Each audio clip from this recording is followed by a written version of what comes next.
दोस्तों आज हम करेंगे सेक्शन जो सोशल स्टडी का सेक्शन है उसको करेंगे। प्रीवियस ईयर क्वेश्चन पेपर से कुछ भी क्वेश्चन उठा लेंगे क्योंकि प्रीवियस ईयर जो है वो की ऑफ सक्सेस है। अगर आपको प्रीवियस ईयर का नहीं पता है तो आपको नहीं पता चलेगा किस टाइप के क्वेश्चन आते हैं, कौन कौन से टॉपिक्स हमें पढ़ने चाहिए। तो चलिए स्टार्ट करते हैं। पहले क्वेश्चन से स्टार्ट करते हैं कि ये साइंस से क्वेश्चन है, किस प्रकार के रक्त को सार्वभौमिक दाता के रूप में जाना जाता है। Which type of blood group is known as the universal donor की बात की जा रही है तो है ओ चाहे पॉजिटिव हो या नेगेटिव हो। पॉजिटिव का मतलब होता है कि इसमें प्रोटीन है, लेकिन अगर हम नेगेटिव की बात करें तो उसमें क्या है, प्रोटीन नहीं होता है उसमें। ठीक है, तो सार्वभौमिक यूनिवर्सल डोनर जो होता है वो होता है हमारा ब्लड ग्रुप ओ। ठीक है, अगर हम बात करें ए बी की तो ये होता है हमारा सार्वभौमिक प्राप्तकर्ता मतलब ए का तो ये ब्लड ले ही सकता है, बी का भी ले सकता है और ओ का भी ले सकता है। तो ब्लड ग्रुप हमारे ए बी और ओ ही, इतने ही 4 ब्लड ग्रुप होते हैं। पॉजिटिव नेगेटिव एक अदर केस हो जाता है। और इसमें से यूनिवर्सल डोनर जो होता है वो होता है ओ, और यूनिवर्सल यानी प्राप्तकर्ता जो होता है वो होता है ए बी। तो यहाँ से 2 क्वेश्चन आपके क्या हो गए, क्लियर हो गए। ठीक है, नेक्स्ट क्वेश्चन है हमारा, मगध की राजधानी क्या थी। मगध की जो राजधानी थी वो थी राजगृह, जो आज के टाइम बाद में इसको पाटलिपुत्र कर दिया गया था। पाटलिपुत्र जो आज का जो वर्तमान का है पटना है उसको ही पाटलिपुत्र कहा जाता था। और मगध की स्टार्टिंग में राजधानी राजगृह थी। ठीक है, अगर और इसको गिरिब्रज भी कहा जाता था। अगर हम बात करें उज्जैन अवंती की राजधानी हुआ करती थी। अवंती महाजनपद 16 महाजनपद थे जो आपको पता है। ये जो अवंती थी 2 हिस्सों में बटी थी, उत्तरी और दक्षिणी हिस्सा। उत्तरी जो था उज्जैन था, ठीक है, उज्जैन की कैपिटल। और अगर इसकी दक्षिणी की बात करें तो महिष्मती जो है इसकी दक्षिणी जो हिस्सा था उज्जैन का, अवंती का, उसकी राजधानी थी। अगर हम तक्षशिला की बात करें तो गांधार महाजनपद था, वहाँ की राजधानी थी तक्षशिला, जहाँ पे मौर्य साम्राज्य के बारे में भी आप लोग पढ़ते हो। विराटनगर जो है मत्स्य महाजनपद की राजधानी थी। तो इसमें से एक क्वेश्चन बनता है तो आपने याद रखना है, एक बार दोबारा बता देती हूँ। उज्जैन जो थी वो है अवंती के उत्तरी भाग की राजधानी थी और दक्षिणी भाग की महिष्मती थी। राजगृह जो थे उसको गिरिव्रज के नाम से भी जाना जाता था। और बाद में ये मगध की कैपिटल थी।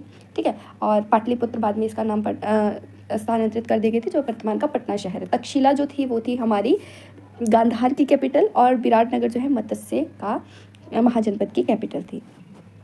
नेक्स्ट क्वेश्चन की अगर हम बात करें, किसके शासनकाल के दौरान दहसाला प्रणाली जो है इंट्रोड्यूस की गई थी। तो अकबर के शासनकाल में दहसाला प्रणाली शुरू की गई थी। जो अकबर ने बहुत सारी जो है प्रणालियाँ, यानी तो न्यू जो ये एक्सपेरिमेंट करते रहते थे अकबर जी हमारे। तो इन्होंने भू राजस्व प्रणाली थी एक, जो ये हमारी दहसाला प्रणाली थी, ये एक भू राजस्व प्रणाली थी। इसमें क्या किया गया था कि पिछले 10 वर्षों में जितना उत्पादन हुआ है, उसका लागत हुआ, उसके हिसाब से जो है टैक्स जो है वो लगाया जाता था लोगों के ऊपर। और इन्होंने मनसबदारी प्रणाली भी शुरू करी थी अकबर जी ने। मनसबदारी प्रणाली ये भी टैक्स से रिलेटेड थी। ठीक है, और बाद में औरंगजेब ने जो है इसको विकसित करा, बड़े लेवल में इसमें सुधार करे।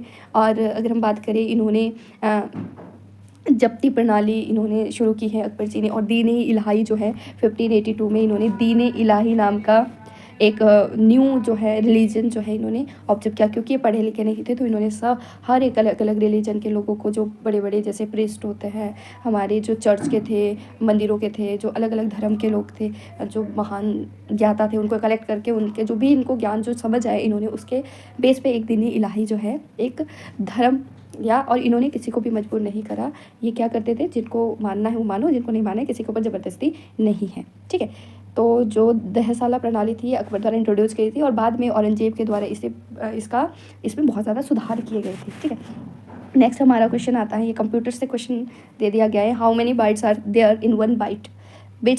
बाइट में कितने बिट्स होते हैं, यानी एक बाइट में कितने बिट्स होते हैं, तो 8 होते हैं, 8 बिट्स। ठीक है, ये सबसे छोटी इकाई होती है। अगर 4 बिट्स की बात करें, 4 बिट्स से 1 निबल बनता है, 1 निबल बनता है। ठीक है, और जो 1024 है इससे 1 kg बाइट्स बनते हैं। ठीक है, तो याद रखना 1 kg बाइट्स बनते हैं। 1024 से 1 kg बाइट्स बनते हैं। 8 बाइट से 8 वेट से 1 बाइट बनता है। ठीक है, और 4 वेट से जो है वो 1 निबल बनता है। तो ये कंप्यूटर का क्वेश्चन है, तो ध्यान रखते हैं इसको। नेक्स्ट क्वेश्चन की अगर हम बात करें, भारत में स्थानीय स्वशासन के जनक किसे कहा जाता है। तो भारत में स्थानीय स्वशासन के जनक जो कहा जाता है वो कहा जाता है लॉर्ड रिपन को। लॉर्ड रिपन जो है उन्होंने 1882 में इन्होंने 1882 में एक प्रस्ताव पारित किया जिसमें इन्होंने नगर पालिकाओं यानी नगर पालिकाओं और परिषदों की बात करी थी। नगर परिषदों की बात करी थी इन्होंने, प्रस्ताव पारित किया था और गठन और स्थानीय स्वशासन के गठन की मांग करी थी। और इस जो इन्होंने प्रस्ताव पारित करा था 1882 में, उसको स्थानीय स्वशासन का मैग्ना कार्टा भी कहा जाता है। तो लॉर्ड रिपन को स्थानीय स्वशासन के जनक माना जाता है। अगर हम बात करें लॉर्ड डलहौजी की, अगर हम बात करें लॉर्ड डलहौजी की, तो लॉर्ड डलहौजी को भारतीय रेलवे का जनक कहा जाता है, डाक प्रणाली का जनक कहा जाता है और भारतीय टेलीग्राफ का जनक इनको कहा जाता है। ठीक है, तो याद रखना जो डलहौजी थे उन्होंने फर्स्ट, डलहौजी को रेलवे का जनक कहा जाता है, तो इन्होंने क्या है 1853 को फर्स्ट जो रेल लाइन चली थी मुंबई टू ठाणे इन्होंने स्थापित करी थी। तो याद रखना आपने 16 अप्रैल 1853 को लॉर्ड डलहौजी ने फर्स्ट मुंबई टू ठाणे एक रेलवे लाइन शुरू करी थी और इनको रेलवे का जनक, भारतीय रेलवे, डाक और टेलीग्राम का जनक कहा जाता है। अगर हम माउंटबेटन की बात करते हैं, लॉर्ड माउंटबेटन जो ये थे भारत के अंतिम वाइसरॉय और स्वतंत्र भारत के प्रथम गवर्नर जनरल इनको कहा जाता है। अंतिम वाइसरॉय थे ये, वाइसरॉय थे और स्वतंत्र भारत के क्या थे ये, गवर्नर जनरल थे। तो याद रखना लॉर्ड माउंटबेटन के बारे में इतनी ही नॉलेज, इतना ही ध्यान रखना है आपने। अगर हम बात करें लॉर्ड मेकाले को नई शिक्षा नीति का जनक कहा जाता है, यानी न्यू एजुकेशन के इनको क्या कहा जाता है, जनक कहा जाता है लॉर्ड मेकाले को। इन्होंने एजुकेशन की लाइन में बहुत ज़्यादा काम किया है। तो एक बार बता देते हो, डलहौजी को रेलवे, डाक और भारतीय टेलीग्राफ का जनक कहा जाता है। माउंटबेटन जो थे अंतिम वाइसरॉय थे भारत के और प्रथम स्वतंत्र भारत के क्या थे, गवर्नर जनरल थे। लॉर्ड रिपन जो थे, लॉर्ड रिपन को क्या कहा जाता है, स्थानीय स्वशासन के जनक कहा जाता है। और जो इन्होंने 1882 में प्रस्ताव, उसको मैग्ना कार्टा कहा जाता है। लॉर्ड मेकाले को नई शिक्षा नीति का जनक कहा जाता है। दुरंत कप किस खेल से संबंधित है, दुरंत कप जो है वो फुटबॉल से संबंधित है। याद रखना आपने, फुटबॉल से संबंधित है और ये एशिया का सबसे पुराना टूर्नामेंट कहा जाता है। दुरंत कप को एशिया का सबसे पुराना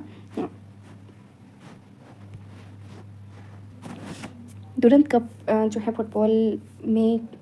फुटबॉल कप से संबंधित है और दुरंत कप जो है फुटबॉल से संबंधित है, एशिया का सबसे पुराना टूर्नामेंट इसको कहा जाता है और 1888 में इसकी शुरुआत की गई थी। तो याद रखना आपने, ठीक है। दुरंत कप किससे संबंधित है, फुटबॉल से संबंधित है। 1888 में शुरू किया गया था, एशिया का सबसे पुराना टूर्नामेंट इसको कहा जाता है। नेक्स्ट क्वेश्चन की अगर हम बात करें, भारत में पहली 10 वर्षीय जनगणना कब शुरू हुई थी, वो हुई थी 1881 में ये शुरू की गई थी और अभी तक जो है 15 जनगणनाएं हो चुकी है, जिसमें से अंतिम जो हुई थी 2011 को हुई थी, उसके बाद होनी थी हमारी, वो कोरोना की वजह से नहीं हो पाई। तो 2011 को हुई थी, 2021 को होनी थी, लॉकडाउन की वजह से नहीं हो पाई। अब तक 15 जो है जनगणनाएं वो हो चुकी है। सबसे पहले जो है वो 1881 में हुई थी और लॉर्ड रिपन के टाइम पर ही हुई थी, याद रखना आप लोगों ने।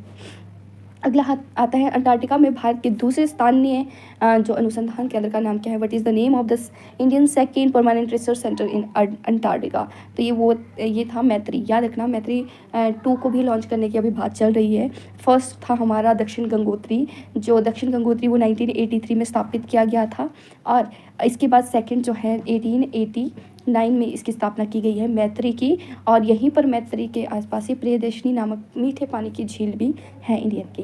तो फर्स्ट जो सा था वो था दक्षिणी गंगोत्री। ये एक क्या है, ये वैज्ञानिक अनुसंधान है जो अंटार्कटिका में है, ठीक है। मैत्री सेकंड है, 1889 में स्थापना की गई है और चक्रवात श्वेत नाम का इससे संबंधित कुछ नहीं है, तो याद रखना। फर्स्ट कौन था, दक्षिण गंगोत्री। सेकंड कौन सा है, मैत्री 1889 में, फर्स्ट 1883 में हुआ था और अब मैत्री सेकंड को लॉन्च करने की बात की जा रही है। अब अगला क्वेश्चन है, किस आयु वर्ग के बच्चों के लिए शिक्षा का अधिकार अधिनियम एक मौलिक अधिकार है। तो याद रखना आप लोगों ने 16 से 14 ईयर के जो बच्चे हैं उनको मौलिक अधिकार है। और ये जो था पहले इसमें बात की गई है 21A, आपने आर्टिकल 21A सुना था। इसमें शिक्षा को मौलिक जो हमारा अधिकार बनाया गया है। 86वें संवैधानिक संशोधन 2002 में ये संशोधित करके इसको एक मौलिक अधिकार बनाया गया है कि 6 से 14 ईयर के बच्चों को फ्री एवं अनिवार्य शिक्षा देना जरूरी है। अगर हम RTI एक्ट 2009 के अकॉर्डिंग ये एक मौलिक अधिकार बनाया गया है, ठीक है। आई होप आपको समझ आ गया होगा। कौन से जापान की संसद का क्या नाम है, तो अगर हम जापान की संसद की बात करें तो वो है डाइट जापान की संसद का नाम है। अगर हम ड्यूमा की बात करें तो ड्यूमा जो है वो रशिया का है, रशिया यानी रूस का है। शोरा की अगर हम बात करें तो यह है अफ़गानिस्तान की है। अगर मजलिस की बात करें, मजलिस वैसे तो ईरान और मालदीव का है, ईरान और मालदीव की है। अब इंडिया की पार्लियामेंट है। और ड्यूमा जो है रशिया का है, डाइट हमारा जापान का है, शोरा जो है हमारा अफ़गानिस्तान का है और मजलिस जो है ईरान मालदीव का है। अगर मजलिस उल शोरा की बात की जाए, मजलिस उल शोरा अलग से है एक पार्लियामेंट का नाम, वो सऊदी अरब की है। अगर हम श्रीलंका की बात करें तो पार्लियामेंथुआ है। पाकिस्तान की बात करें, मजलिस शूरा पाकिस्तान की है, लेकिन ये वाले याद रखना आपने। ड्यूमा जो है वो रशिया का है, डाइट जापान का है, शोरा जो है अफगानिस्तान का है और मजलिस है ईरान और मालदीव का। ठीक है, अगर हम बात करें अगले क्वेश्चन की, ओजोन दिवस किस दिन मनाया जाता है, तो ओजोन दिवस 16 सितंबर को सेलिब्रेट किया जाता है। 30 जैन की बात करें तो यहाँ पे शहीद दिवस मनाया जाता है, जो महात्मा गांधी और जो हमारे स्वतंत्रता सेनानी उनके शहीदी के अवसर पर मनाया जाता है शहीद दिवस। और 16 सितंबर को और 20 को कोई स्पेशल डे, 15 को भी कोई स्पेशल डे सेलिब्रेट नहीं किया जाता। 30 जनवरी को शहीद दिवस और 16 नवंबर को ओजोन संरक्षण दिवस सेलिब्रेट किया जाता है। नेक्स्ट है हमारा चंद्रयान 3 के लैंडर का नाम क्या है। अगर हम प्रज्ञान की बात करें तो प्रज्ञान रोवर था और विक्रम जो था वो लैंडर था। ऋतु कारिधान की बात करें, ऋतु कारिधान वो वैज्ञानिक थे। और ध्रुव किसको, दक्षिणी ध्रुव को ये इंडिकेट कर रहा है, अदरवाइज ऐसा कुछ था नहीं। ऋतु कारिधान जो थे वो थे हमारे वैज्ञानिक, और ध्रुव की दक्षिणी ध्रुव पे हमने सक्सेसफुली लैंडिंग करवाई थी चंद्रयान 3 की। प्रज्ञान जो है रोवर था और विक्रम क्या था, लैंडर था। नेक्स्ट क्वेश्चन की अगर बात करें, रिंग किस खेल से संबंधित है, तो मुक्केबाजी से संबंधित है रिंग, याद रखना। अगर हम नेक्स्ट क्वेश्चन की बात करें, बहुत इंपॉर्टेंट है नेक्स्ट क्वेश्चन। ऐसे क्वेश्चन बनते हैं, Satyashodhak Samaj was establish by, किसने इसकी स्थापना करी थी, तो वो करी थी ज्योतिबा फुले। ज्योतिबा फुले ने करी थी। ज्योतिबा फुले जो थे उन्होंने करी थी 24 सितंबर 1873 में इन्होंने इसकी स्थापना करी थी, महाराष्ट्र पुणे में। ठीक है, और अगर हम बात करें राजा राम मोहन रॉय की, राजा राम मोहन रॉय ने ब्रह्म समाज की स्थापना करी थी। बहुत बार क्वेश्चन पूछा जाता है, ब्रह्म समाज की स्थापना करी थी, कब करी थी, 1828 में। और इन्होंने आत्मीय समाज की स्थापना करी थी। आत्मीय समाज कब करी थी, 1815 में। उसके बाद करी थी इन्होंने। सती प्रथा को समाप्त करने में भी इनका रोल है। अगर